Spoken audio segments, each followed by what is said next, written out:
Syedaralun, seorang ayah warga salah satu desa di Aceh Besar harus berurusan dengan pihak berwajib. Pasalnya, sang ayah dianggap membantu tindak kejahatan dengan ikut menyembunyikan barang curian hasil aksi pembobolan rumah korban oleh anaknya. Praktis, tindakan tersebut membuat sang ayah menjadi pelaku kriminalitas dan terancam hukuman 4 tahun penjara.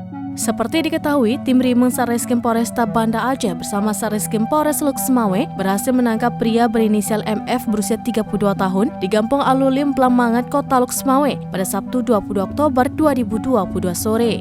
Warga salah satu kampung di Aceh Besar ini menjadi tersangka kasus pencurian emas 62 mayam dan uang 10 juta rupiah milik Novi Susilawati berusia 33 tahun di rumahnya Kopel Madarussalam Banda Aceh pada Selasa 9 Agustus 2022 silam. Setelah menangkap MF, polisi juga mengamankan ayahnya berinisial BUR berusia 50 tahun di salah satu kampung di Aceh Besar.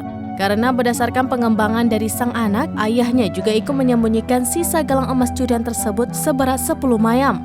Kapolresta Banda Aceh, Kombes Pol Joko Krisdianto SIK melalui Kasareskrim Kompol Fadila Aditya Pratama SIK menyampaikan hal ini kepada selaminus.com pada Senin 24 Oktober 2022. Berdasarkan penyelidikan awal, tersangka MF selalu berpindah tempat tinggal dalam kurun waktu 2 bulan lebih. Tetapi akhirnya tersangka MF berhasil ditangkap di Luk Semawe yang juga ikut dibantu Satreskrim Polres Luk Semawe.